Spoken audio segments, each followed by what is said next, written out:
to Mindcrime Liberty Show with me, Swithin Dobson, and him, Tim Patton. Today we discuss the political thought of Ed Feser. Now, for those who are wondering, who is Ed Feser? Ed Feser is a sort of Roman Catholic philosopher in the traditional natural law position. He was, for a time, associated with the Mises Institute. A number of years ago, Feser self-described as a libertarian and was influenced by writers such as Nozick. He was, though, never an anarchist, and I'm not even sure if he was quite a minarchist. But he was certainly enamored with what you might consider forms of fusionism. The fusion of sort of liberal / libertarian government policy, but married with some traditional ethics, morality, etc. Feser is most known for his work probably on metaphysics and the existence of God. I think he was brought up a Catholic, then he sort of converted to atheism. And then when he's continuing his philosophical study, he then sort of, as it were, reconverted to Roman Catholicism. And he has a couple of books on justifying the existence of God and one against new atheism.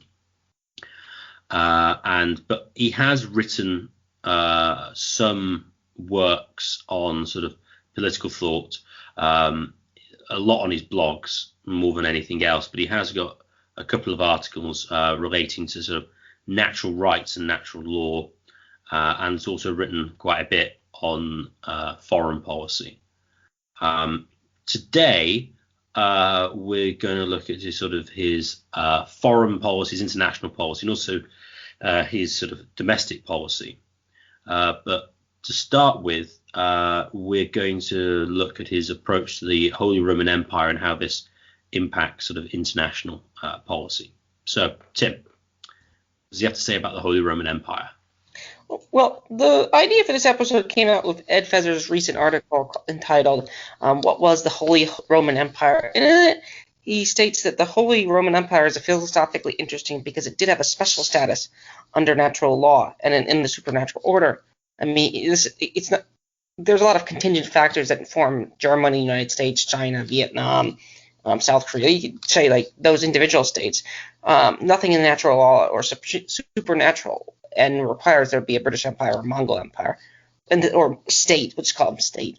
But the Holy Roman Empire is interesting, and by extension, the Catholic position is interesting because of the so-called papal primacy, or the primacy of Saint Peter. Now, you could say, well, Christ didn't strictly spell this out. You could make all these sort of Protestant Tertullian style criticism of it, and I think in some ways they're true. The apostolic succession. You don't have to totally, like, who cares and what. And that we're not. The point is not to rehash the sort of Protestant Catholic debate over that. But if we just take those things as a given per se, we do come to the conclusion that there might need to be a state, or actually in Ed Feser's case there must be a state, and this is where Ed Feser's dislike of the sort of Rothbardian Catholic anarchists becomes very apparent.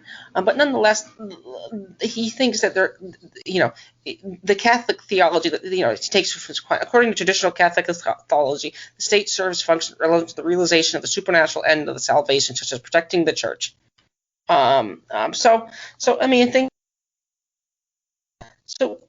Ed Feser has a clear, Ed Feser and the Catholics in general. And as far as Americans are concerned, I'd say that he's one of the better defenders of it. But there is always a sort of inherent on-running contradiction of Catholics living in Protestant countries. Our friend, the former guest now, Right Room Nations, I said on another stream once, is like, would Thomas Aquinas think of the British Empire or the American Empire as liberal degeneracy? So there is always a sort of on-running problem with that. But nonetheless, I'd say Anglophone Catholics. Ed Feser is quite good at defending the idea that there's a higher level of authority among others, and there's a specific authority, namely the Catholic Church and the Catholic state, by extension, to enforce, the doctrines. So, Swithin, what do you make of my comments outlining Ed Feser's position as a special status for the Catholic Church? Do you think that's a legitimate argument, and do you think Ed Feser is one of the better Anglophone Catholics? Swithin? He's certainly one of the better Anglophone Catholics to make an argument for the Catholic Church. Although I'm still somewhat unconvinced of the position. Although what's more interesting, I think, though, is the way in which sort of the Catholic ecclesiology plays into his approach to the Holy Roman Empire. He quotes Dante in Monarchia in this essay, and says, well, we're going to get disputes between the states, and so the only way to resolve this reasonably is to have somebody above the individual states to rule in accordance with reason. Otherwise, you're going to get violence. This is somewhat similar to the argument that, well, you need an ultimate authority on earth to interpret the scriptures in the form of the Pope. Otherwise, you get theological anarchy, which is the classic Catholic argument against any form of Protestantism. It's like, well, how do you know what you're saying is true? You have no authority to be able to tell you this is the case. So his acceptance of Dante's view of Monarchia, I think, is quite consistent with an overall Catholic view of things. Now, not all Catholics have held basically the position that Dante holds, which is what you really want is a world monarch, a world emperor, effectively. I think Vittoria argues against this on pragmatic grounds. So it's certainly not held universally, but it's you can see why this would be more appealing to a Catholic than it would to a Protestant, because the Catholic already accepts the Pope, need this head of an ecclesiastical body. Well, we need a sole single head of the secular body. What they tend to do, as you pointed out, they'll make a distinction between the natural end and the supernatural end of man, and the supernatural one is the providence of the church, and the natural end is the providence of the state.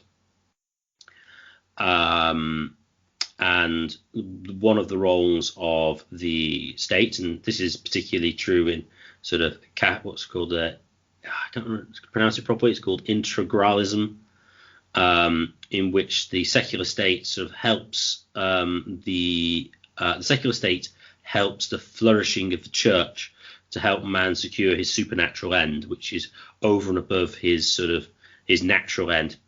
You might think of his natural end as something similar to the magnanimous man of Aristotle, who is virtuous and lives and is a fully functioning member of the polis, something on those lines. Whereas the supernatural end in the Catholic theology is the beatific vision. That is, you see God in his essence, and this is a higher state of affairs than living virtuously on earth in the polis, which is effectively sort of the Aristotelian position. So, as the Catholics have a single pope to prevent doctrinal division, under Feser's view, you essentially need a world emperor to prevent global conflict, effectively, between people. Now, what do you think is interesting in certain respects is the argument put forward by Dante in Monarchia and Feser is his justification for a sort of supreme world state, as it were, seems rather Hobbesian. In that, well, what you need here, you need the state as the ultimate wielder of violence to be the ultimate peacekeeper. which is essentially sort of a Hobbesian position. And Feser, as much would probably protest that he is as far from a sort of the liberal view of Hobbes. There was no sort of intrinsic end of man, etc. Yet his justifications for it do seem pretty sort of Hobbesian. I would also note the arguments used by Dante, which he defends, it simply doesn't follow. It doesn't follow from the fact that you'll have different political bodies that they will necessarily have to end their disputes with violence. There's no necessary reason why they couldn't come to some form of, as it were, international agreement. They could get third parties in who could deal with disputes in different situations and need not necessarily be hierarchical. If the UK and America have a dispute, they could get the Canadians to intervene, but if the British and the French did, or they could get the Americans. There's no necessity of this overarching imperial structure for this. Now, you could make a consequentialist argument in defense of it, but he doesn't, at least in this essay, and I haven't known him make a consequentialist argument for it. And I think this parallels to some extent the Catholic Protestant disputes, in that the Protestants can make arguments and agree or disagree, and it need not necessarily go to violence. Now, historically, in a certain sense, it has, but that was tied with the state.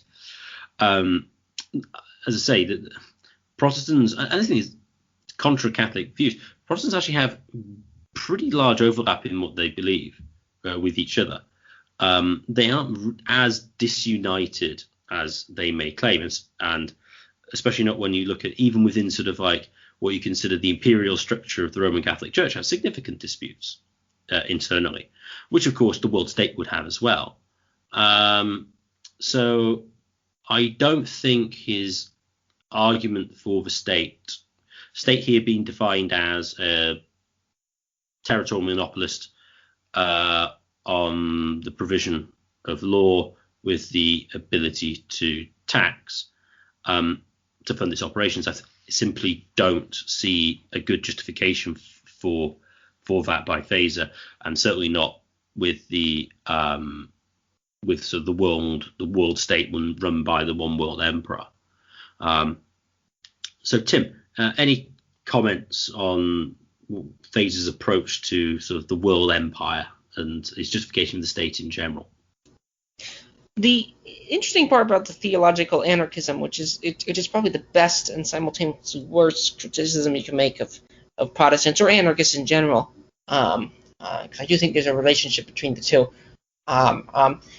It could easily just applied back to the centralizers. You could say, well, look, the U.S. government claims to be, or the British Empire claims to be a centralizing force, or the Communist Party, but look at all the disagreements within them.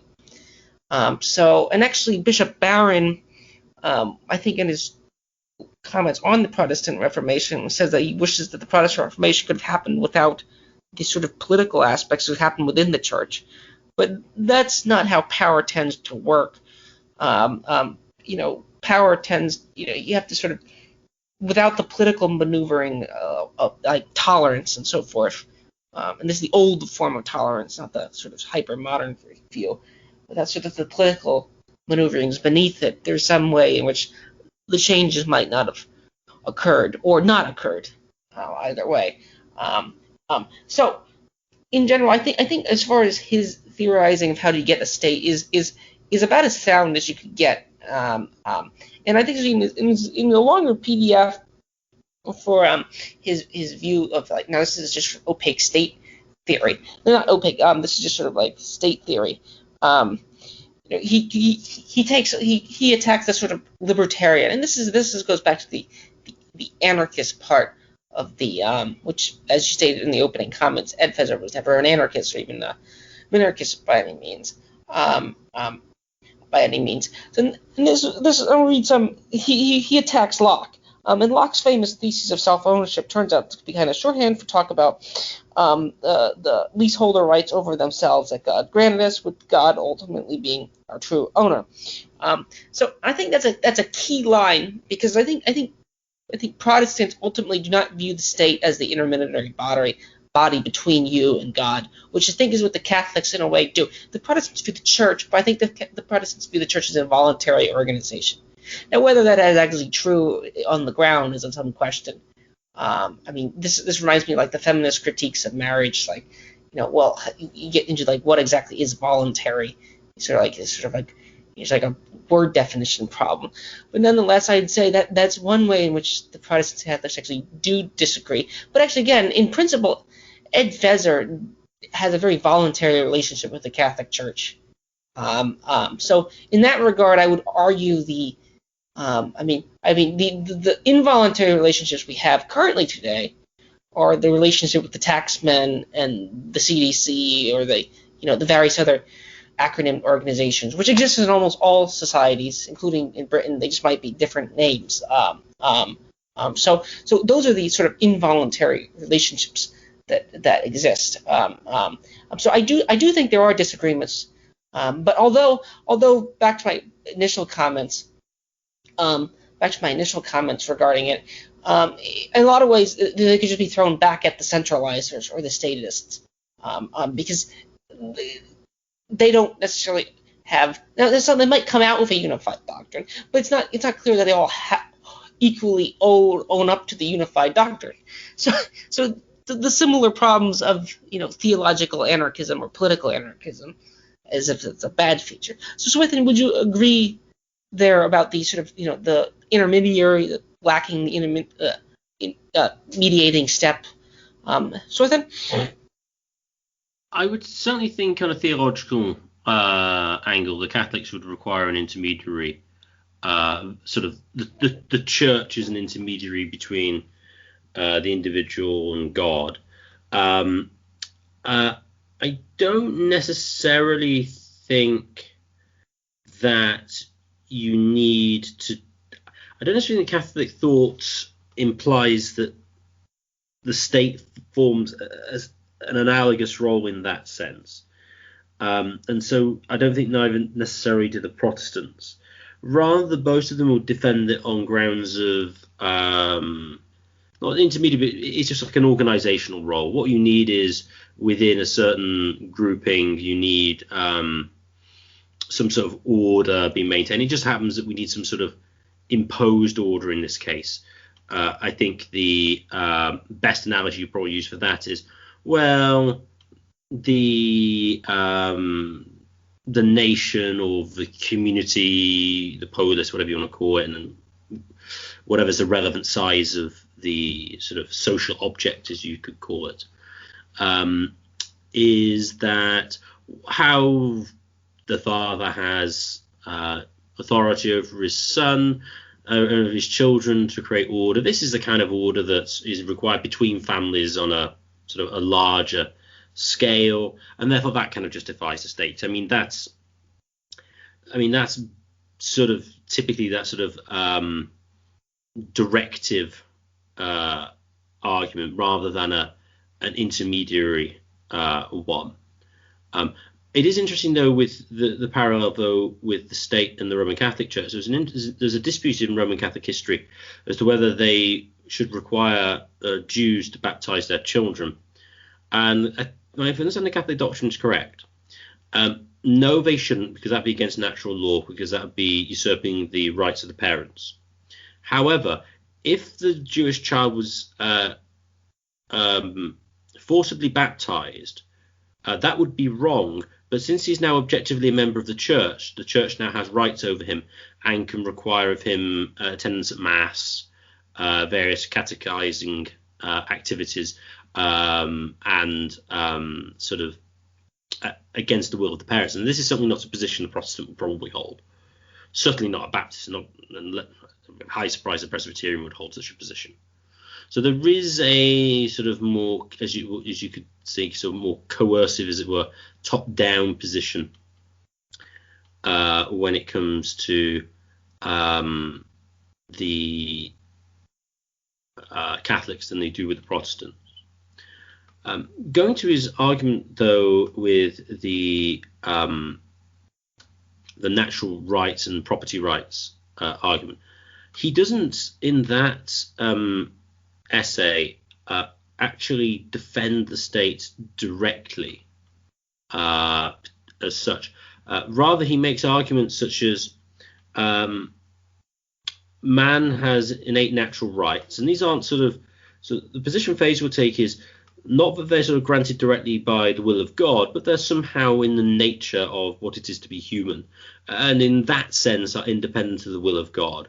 So unlike Locke, who grounds the right of self ownership ultimately in the God's ownership of everybody, rather Feser takes a different view that no, there's an objective nature of what it is to be human, and there are various things which are characteristic of a well-lived life.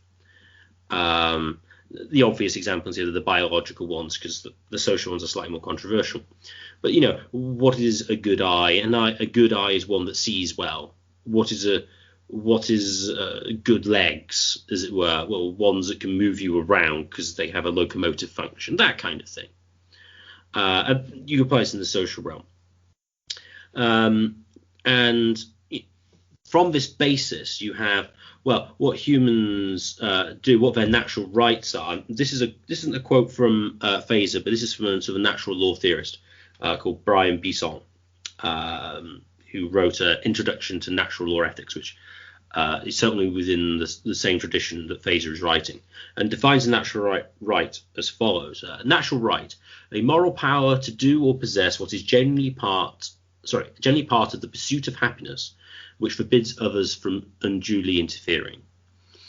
So that's kind of the basis of sort of the natural right that Feser would discuss. And this is a non-sort of voluntaristic approach.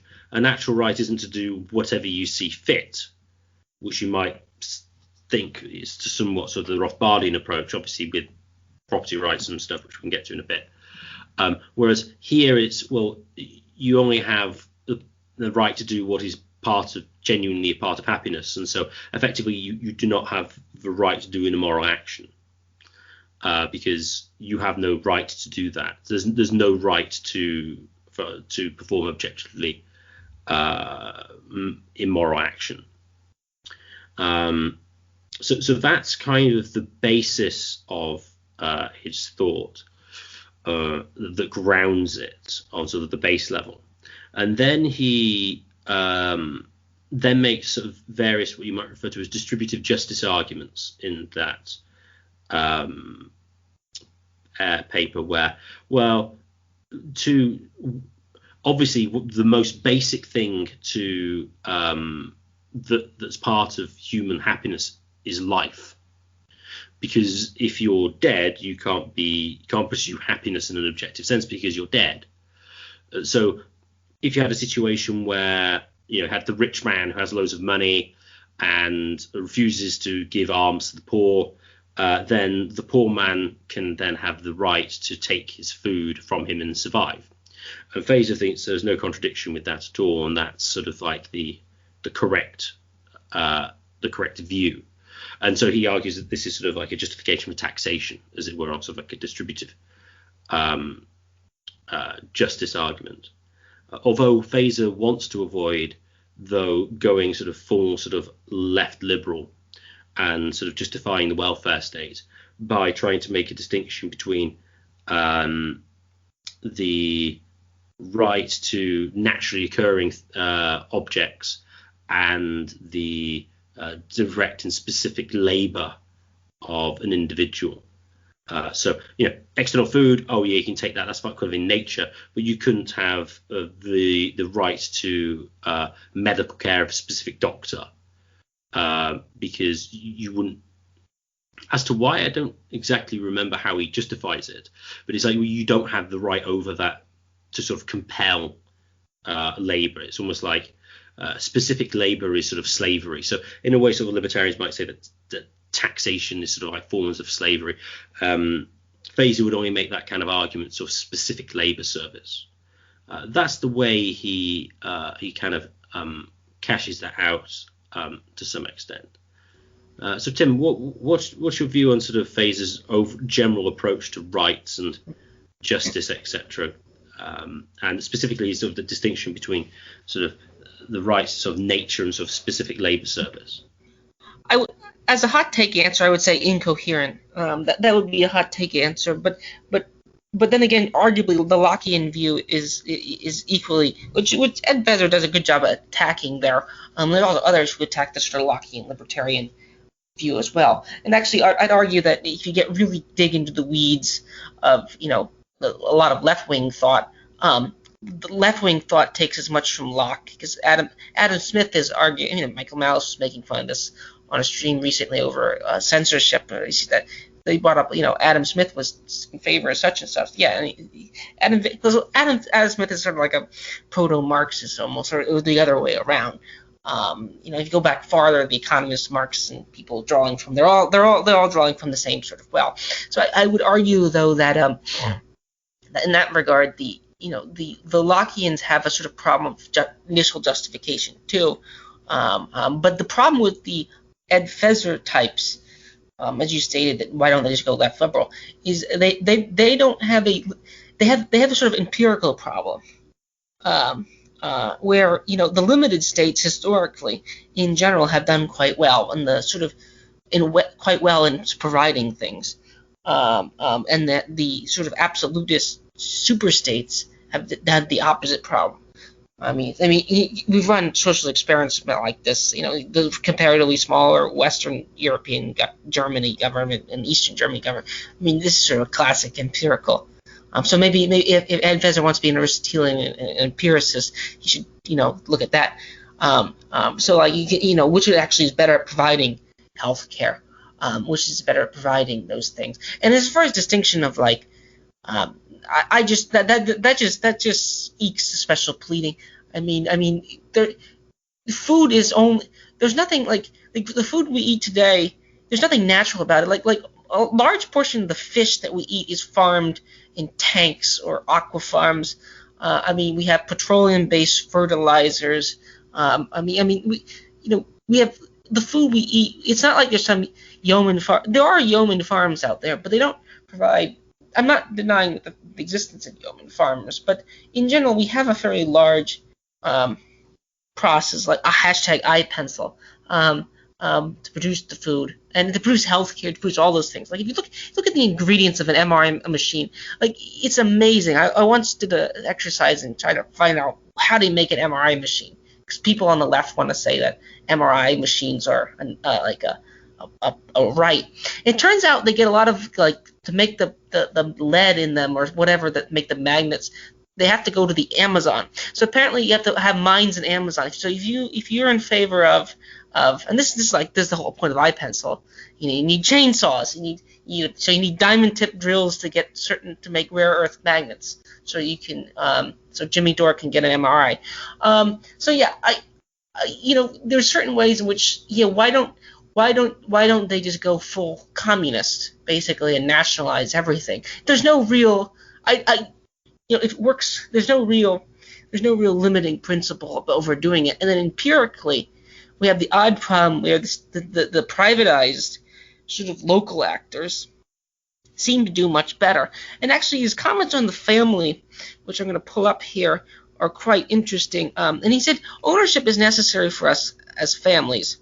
We are naturally ordered toward the having of children. As we've seen, for classical natural law theories, titles an obligation to provide for whatever children we have, not only materially but spiritually. Furthermore, what is well known, classical law theory entails that large families will never be attend to this norm. And as children grow to adulthood, I'm paraphrasing somewhat, and have families of their own, they tend to need assistance from parents and relatives and so forth. Even if our obligations are here not as strong, obligations still exist. And this is one of the problems, I think, with all theocracies. They sort of try to prescribe in law rules which are just basically norms, which on the ground differ so much so for different people in different times that you can't have a centralized authority to come up with and this is leaving aside the sort of we had earlier discussion on 3 months ago on good, evil, and mistaken. There's a whole some people think homeschooling is a sort of you're taking them away from socializing them, and some people think the other way. So there's those sort of big meta questions. But even on the grounds, even if everyone happens to agree that this way is the right way, we can't even figure out what empirically, even figure out they might be different. What is good in Georgia might not be good in Britain. What is good in Britain might not be good in France. What good in France might not be good in South Korea. So that's one of the problems of Ed Feser would of course come up. Well, we can have regional variation, and this is then this goes back to the theological anarchism. At what point does this just end up being the decentralized system that you are in a way criticizing, but your sort of decision-making apparatus, it looks rather clunky anyway. So yeah, those are my comments. I would say they're somewhat incoherent, but I'll fully admit that the Lockean libertarian has a sort of first principle problem too. But the Catholic Church in general, as far as states are concerned, is probably the most, well, theocracies are the most legitimate because they have a sort of a moral foundation that the communist states lack. And libertarians have this. What makes the NAP true? Who knows? But there's no really why should we seek towards tolerance or egalitarianism?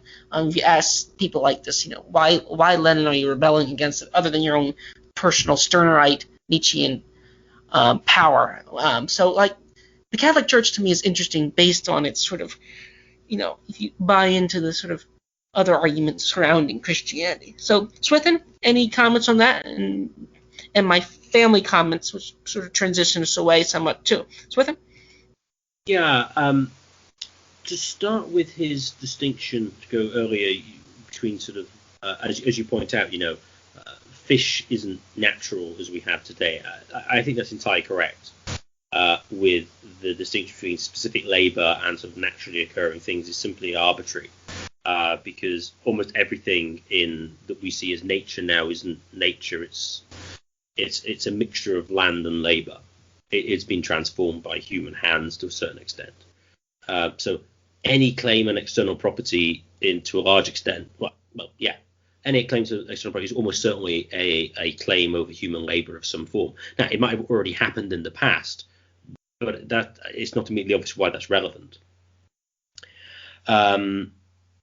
You do point out that he does make the argument that families need property to fulfill their rights and duties, and it also takes the point, I think, from Aristotle as well, that private property is going to make sense, to fulfill the natural ends. And I do think this is a superior view, but superior in the sense of the Fesian position over the Lockean one. It does at least give justification for why one ought to do what one ought to do, rather than it based in some sort of reality as opposed to just purely divine command or just human command. So you could say that Stirner, as you mentioned, is sort of a secularized version of Locke, in that, I say I want to do it, so I can. Really just strict egoism, which is, whilst aesthetically could be, I think aesthetically I'm quite drawn towards that, but sort of logically it just seems like, but why? There's no real sort of underlying justification for it. So I do think it gets around that problem well. And also, as I may have mentioned earlier, one of his critiques of Rothbard is when he's in sort of absolute property position of both basically self-ownership, homesteading, and title transfer, which is basically the holy trinity of Rothbardianism. If you have a friend who has who legitimately owns hemlock, you can't legally stop him from drinking it. Let's suppose he's just broken up with his girlfriend and actually just been a bit stupid, decides he doesn't want to live. He wants to sort of commit suicide for a situation which pretty much everyone would go, actually probably isn't a good idea, because you can make an argument on suicide. Is it justified in certain circumstances? Suppose you could have just imagine there's a situation which you thought, no, it wasn't justified. Let's imagine it's that situation. Most people would go, well, if that was the case, then you should be able to stop him from drinking the hemlock. But strictly speaking, on the Rothbardian position, you can't. Bloch gets around this by saying, well, yeah, it would be illegal, but it'd be the moral thing to do. And so you get the weird distinction between morality and law, which is particularly obvious with Kinsella and Hopper in certain respects, because they separate sort of morality and law so clearly. So Feser's sort of natural rightsy position based on human nature is an upgrade in certain respects, I would say, over Locke and Rothbard. But then the question is, how do you then produce these, as it were, a flourishing society? And I think so in a sense you could say it's consequentialist in a certain sense of, what is the best ordering structure. And he says basically private property, but then he just has a truckload of provisos, which are way too broad. Because, the classic... Now, you could say, well, you do need exceptions, because this comes to the whole, what Bloch liked writing on these, if you fall out of a building and can you grab hold of a flagpole, which somebody has said at some point, under no circumstances can you possibly grab hold of This is my favorite. This is one of my favorite. Well, I just gotta interrupt. I love this. This is one of the most hilarious Walter Blockian stories. But keep going. Can you possibly grab hold of it? And everyone goes, well, yeah, clearly you can. But Bloch goes, well, no, it's not yours. And then you can tell stories about how, well, it might be okay if you compensate him afterwards. But, it gets very complicated very quickly. So there's always going to be need for sort of a rule and some exceptions. The question is, how do you create the exceptions such that you don't turn full commie, basically? And I think the way Feser goes about it doesn't work. What I would say, though, is he is pragmatic in certain respects. So he don't think he mentions it in that property rights article. But certainly, I'm sure he's mentioned reference to Aquinas about the distinction between vices and crimes, and that not all vices ought to be crimes. Aquinas and lots in the Roman Catholic tradition have actually defended prostitution insofar as it defends its legality, not its morality. Rather, I think Augustine did as well. He's like, well, you might get lots of disorder. This would obviously be the case if you say had like a polygamous society, might be the best example of this. You have lots of men who can't get wives because basically the chief has like 100 wives himself, and so there's no women to go around.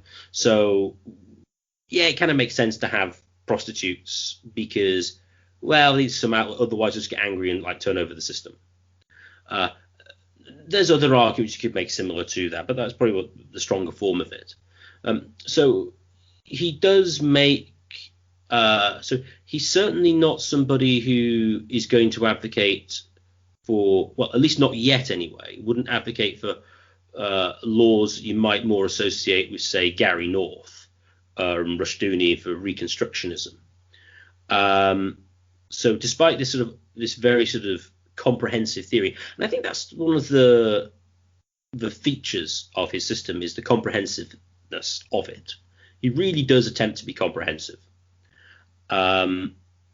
So that's what I would say. So there are features of the system, but I think that the main problem is way he puts exceptions, and also I think a particular Catholic view of a lower view of sort of individual will.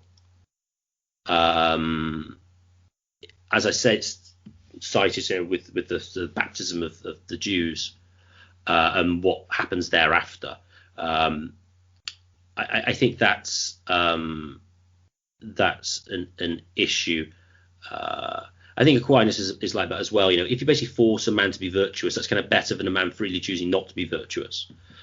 And it's like, well, yeah, but I'm pretty sure freely choosing to do it is doing some lifting of what it means to be virtuous. And I do think they underplay that. So overall, I'd say I like the approach. I don't think he executes it massively well. Tim, have you got any final comments on his sort of domestic policy before we head on to sort of foreign policy with him? The only final comment I'd make regarding that is the vice versus forcing virtue comment, which is quite interesting because one of the critiques of like the Protestants is it was the more Protestant societies that did like prohibition. The Catholics and the Catholic Spain, Catholic Europe have never really had that degree of social control in that regard. And this is where Puritans get criticized, arguably correctly so. But vice versa, you could equally argue though that this is the kind of pessimism of Feser, as well as Catholics in general. It's like, look, you want to get rid of prostitution to force all the men to overthrow the system, to create a better system, create a better, more virtuous society.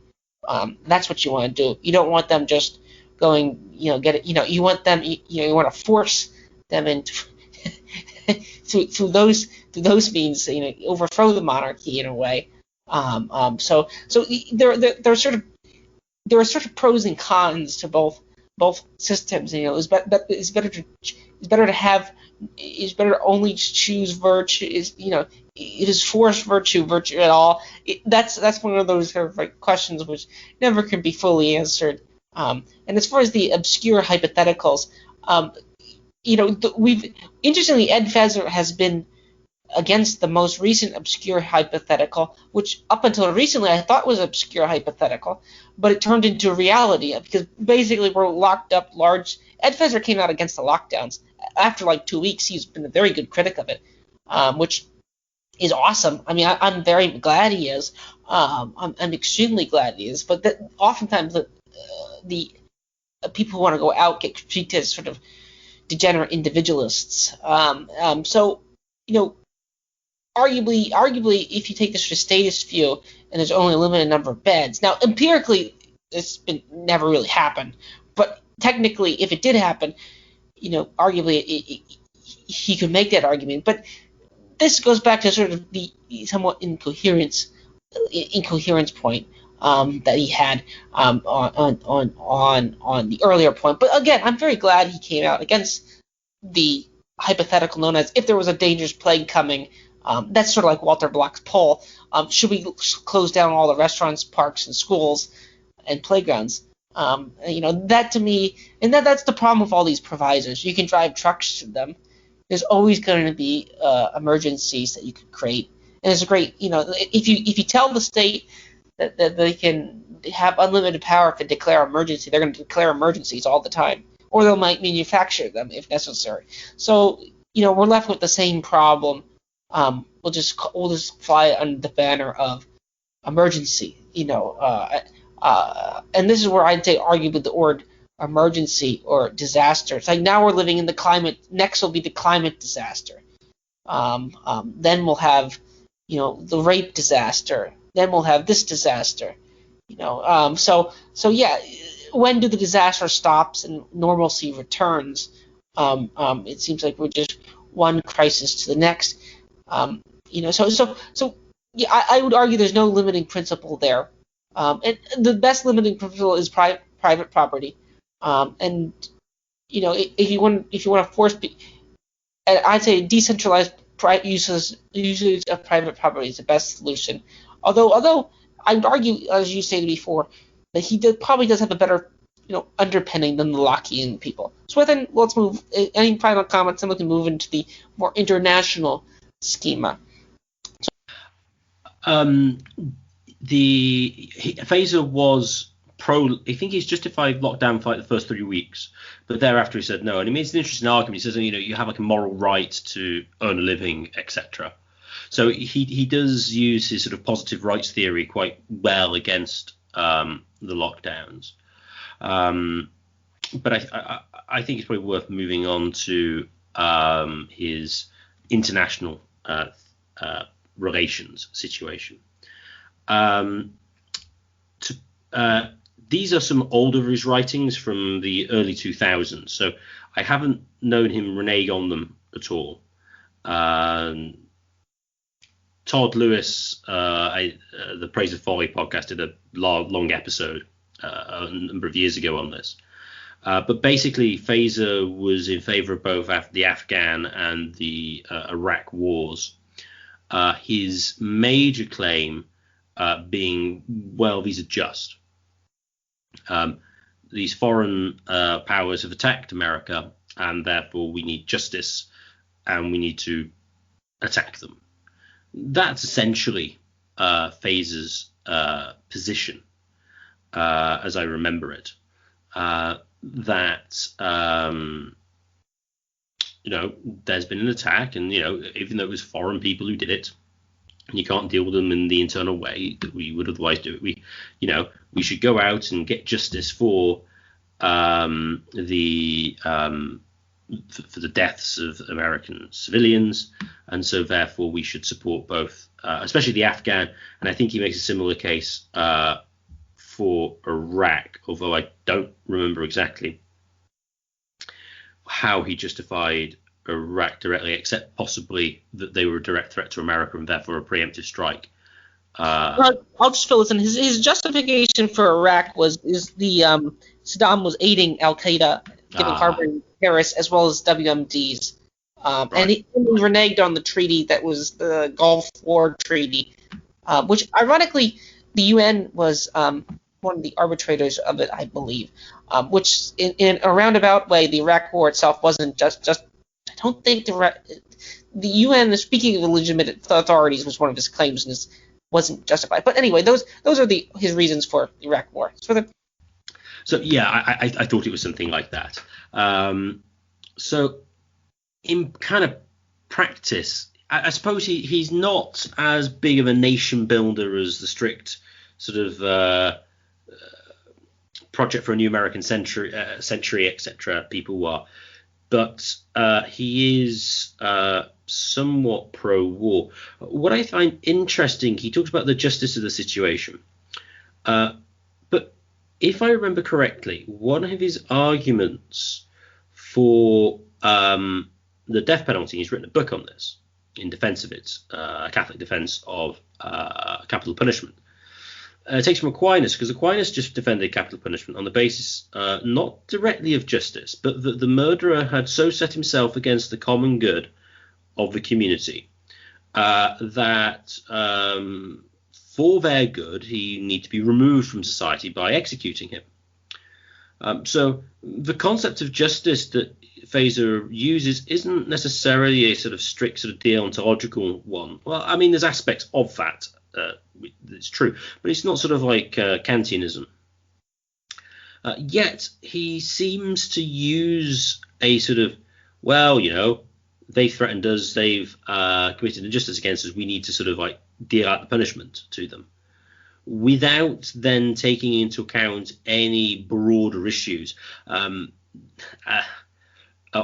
well, what happens if you kill Saddam? What happens if you get rid of the Taliban? What happens next? Is this actually going to be overall good, overall bad? And are the people who committed the offence, are those the people who are actually going to be directly harmed, or is it going to be people who aren't? Because it's quite easy to say, oh yeah, you can go after a murderer, execute him, fine, you got the man. Then, oh, we had to get the guy who killed the other guy by bombing about 5 hospitals, airfields, etc. Oh, well, now we've got him.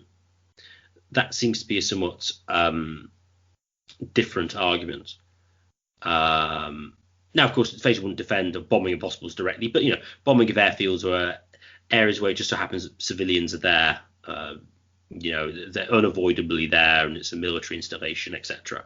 But nevertheless, they are collateral damage. They are civilian deaths. But he doesn't seem to take that into account. And his biggest blind spot, really, when it seems to be of Iraq and the Afghan war, is ironically, for someone who sort of tries to be empirical and against sort of a priori theorizing, is a complete lack of history. Like, well, how did Iraq get to where it got to with Saddam? How did Afghanistan get to where it did under the Taliban? What were the conditions that created them, and how it may or may not be the case that the Americans had a large involvement in the existence of Saddam and the Taliban, etc., in Afghanistan. So, yeah, I think his international relations view is somewhat blinkered, to say the least. What's your assessment, Tim? I would say his international relations view on the Iraq War is both. Well, he was interesting in his opening essay how he goes right out and says, he attacks the sort of the Scott Horton, Lou Rockwell orbit of Rothbardian sort of Paleocon type Catholics as saying, well, we can justify war. He doesn't explicitly say it, but it's not like Christianity doesn't teach pacifism. And whether or not Christianity teaches pacifism, whether or not there are such things as just war, is of some question. And this is what, he'll pull out these Catholic manuals and say they justify it, and this is, it's been done in the past. So which leads us to a tricky case where, we have this sort of, as we say in the earlier episode, we had this sort of earlier in the episode of this very specific state. We're not talking about some purely secular state. We're saying this state clearly has certain principles. Now, does America have those principles?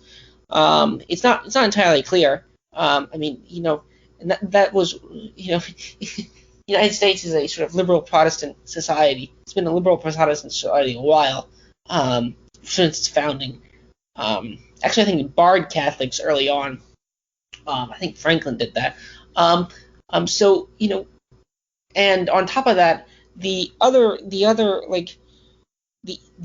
not clear that Ed Feser currently today would agree with some certain historical Catholic wars to begin with, which is another problem with that. So even if you want to claim the Catholic Church has the sort of right to do it, right to go to war, and that it does meet all the qualifications of the just war theory, this goes back to that. You show me a war. If you show me a war that you would agree with, you can justify a lot of conflicts regarding that, not just for the specific Catholic state, but for other states as well. And this goes back to and again, this you sort of. Is this a sort of a priori claim, or is this a utilitarian, pragmatic type claim?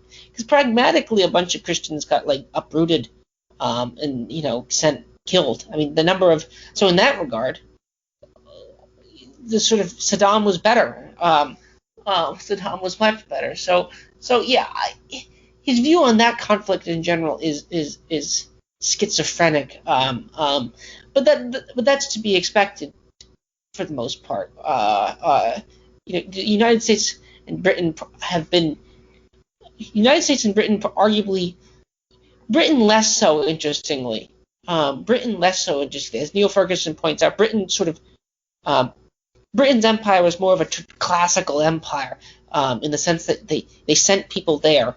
And they set up posts. The United States always had this sort of, Neil Ferguson complains about this.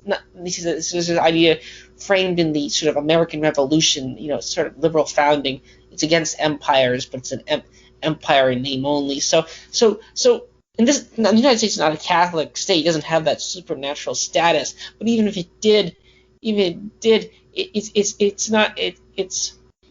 does it somewhat incoherently. The Britain at least sort of operated. It sent bases there, it sent soldiers there. That's why you have a bunch of places laying around all over the world. The British Virgin Islands, Singapore, they're all outposts of. So the United States doesn't do that very well. So there's a sort of empirical problem of the actual execution of the war. Same way with the Vietnam War. Korea was a near disaster. World War I was, in a certain way, America's first disaster. abroad. I mean, the spill, not to be a dead horse, but almost nothing good came from the death of the Kaiser. I mean, not the death of the Kaiser, the ousting of the Kaiser is a lot like ousting of Saddam. Like all the propaganda made about the Kaiser by the Americans was all false. And actually, ironically, the next guy that came up in 20 years, they didn't use that propaganda because no one believed it. So the sort of the liberal Protestant societies, not the Catholic historically, liberal Protestant empires, and I'd argue Britain did a better job than the Americans ever did. We're just bad at it. I mean, the best American success stories are probably Taiwan and South Korea. But even then, the work there was started by the Japanese and the British, arguably, as sort of westernized, and same way with West Germany. I mean, those things were done somewhat. They were not easy jobs. I mean, look at India. Look 80 years of rule of India. They built a heck of a lot of railroads and turned it into, as Neil Ferguson pointed out in his apologia for the British Empire. I mean, they did actually probably arguably a better sort of Romanesque to the Romans did to the Gauls. They're Romans now. So the United States, as far as foreign policy is concerned, the special status, neither Britain nor the United, well, maybe Britain regarding the Anglican Church, but definitely not the United States has that status as a sort of supernatural power, and its empirical track record is quite poor. I mean, that's one of the problems with the just war theory. If you don't have the support of much of your population to do the war, then you can't do it. I mean, that's one of the Westmoreland's criticism in the Vietnam War was that well, we had all these sort of fifth column people at home that are protesting in the streets, breaking up morale. Well, you sort of have to anticipate that. You can't just assume that everyone's going to go along with the war, especially in an open society, or a more open society. So those would be my comments. And as far as the alternative, I would say back to private property or smaller powers, which means the principle of non-interference, which would probably behoove Ed Feser to listen to. I mean, if there was a stronger power that said that wanted to get rid of the current government of the United States, I doubt Ed Feser would say that, well, these people are supporting them and they happen to be using this hospital and they just came in and bombed his local hospital on the grounds that, this might be used by combatants. I doubt Ed Feser would buy those special pleadings. Or the same thing if you bombed a local railway station or airport. But technically, when the United States bombs Syria or Iraq, we do it out of central Missouri oftentimes, or New Orleans. The United States has the capability with the B-2 bombers to bomb anywhere in the world. Recently, we flew I think it's a 16,000-mile round trip flight to North Korea and back with it. And you carry like 8 nuclear weapons on them. So the capability is there. Arguably, by just war theory, Saddam Hussein is perfectly able to blow up a building, blow up a hospital in the United States if we did it to him. So those are my comments. Swithin? I think Feser does a good job of dismantling pacifism, although I think it unfair to label the paleocons as pacifistic, and same for Lou Rockwell. They would just defend sort of self-defensive wars. Now, I think Feser is correct in a theoretical sense that you could make an argument for a non-defensive war on the basis that another jurisdiction of the state was so immoral and bad that it would be better off if they were to be the people in power to be removed, and a more just ordered society be its replacement. I think in theory, you can make a claim like that, and I think that's a reasonable claim. I mean, even Rothbardian positions, like they don't respect property rights, they're communists. That's an easy thing to say. And obviously, Rothbard was not sort of the anti-communist in the way that Buckley was, etc. But just leaving that aside. And then it's a case of, well, one, is actually invading going to make it better? And secondly, is it going to make you worse your country worse if you do invade them? Because that's what I can't remember who was on the Tom Woods show, basically saying that a lot of the domestic militarization, a lot of the militarization of the tactics of the police, the tactics that they've imposed, they're using domestically, were first pioneered in overseas wars to deal with insurgencies and other situations. So I think Feser in principle is probably correct that you could make a defensive and, as it were, an aggressive war on just war grounds. By aggressive, I mean not entirely defensive. But I think the bar that you need to overcome is really, really quite high to justify it. And none of the wars of the 20th century that weren't defensive. So the only British war I could say I could defend or wholeheartedly was the Falklands War, because that was a purely defensive war. The people that clearly wanted to be part of Britain politically, they weren't ethnically Argentinian or anything like that. It was clearly this is a territorial dispute, and like, okay, you defend it, that's fine. But beyond that, no. And I mean, and it'd be interesting if you go historically for me to actually find an aggressive war which I think met those criteria. So I think, yes, in the sense his criteria makes sense. I just don't think he applies it at all well. That would be my broad view on him. Tim, any final comments on his sort of politics or his war position? No general. One final comment regarding this is your reason to comment about the Falklands War. The Falklands War actually went somewhat well, interestingly. So, like, I mean, one of the problems with lending support to bad wars is that when you need a good war, so if such a category ever comes about, you're basically crying wolf. In a way, which is problematic. So you're taking a really good argument, and if you just like the Christian pacifists, the Iraq War gave the Christian pacifists, vindicated Pat Buchanan, the whole crowd got vindicated by the Iraq War, full cloth. Same with World War I. All the pacifists were totally vindicated by the rise of Hitler. No, it's not even funny. I mean, it's sad. It's a tragedy in that regard. So when people like Ed Feser use just war theory, Catholic just war theory, in that regard, then if ever a boogeyman does come up, an actual boogeyman, we don't. Well, you just told us that last time, and nothing came of it. It was just a wooden cardboard. Possibly even a false flag. Why listen to you at all? So then the pacifist position is sort of a pessimistic position, which in a way describes my libertarian view as well.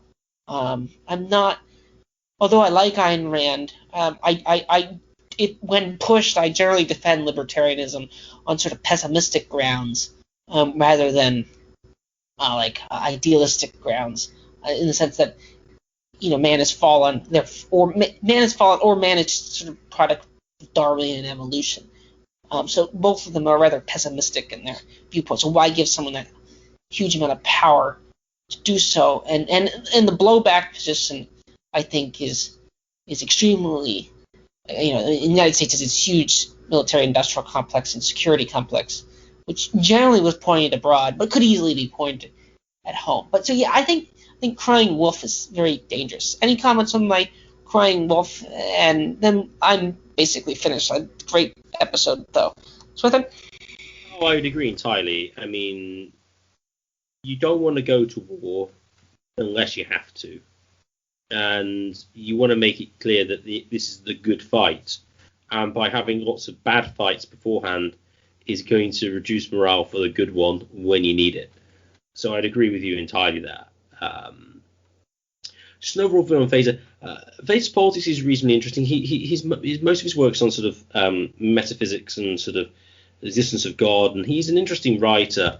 So his blog is worth reading. Even if you don't agree with it, he makes some interesting arguments, and he doesn't post that often either, so you're not going to get a crazy amount of stuff. So yeah, his politics, it leaves a lot to be desired, but he is an interesting author. I'd just like to thank everyone for listening. If you've enjoyed this, please subscribe to us on Podbean and YouTube. The more subscribers we get, the higher we get in the search rankings, and more people can hear the show. Finally, if you'd like to contact the show for any reason, any comments, any questions, or any topics you want us to cover in the future, please contact us at mindcrimelibetyshow@gmail.com. That's mindcrimelibetyshow@gmail.com.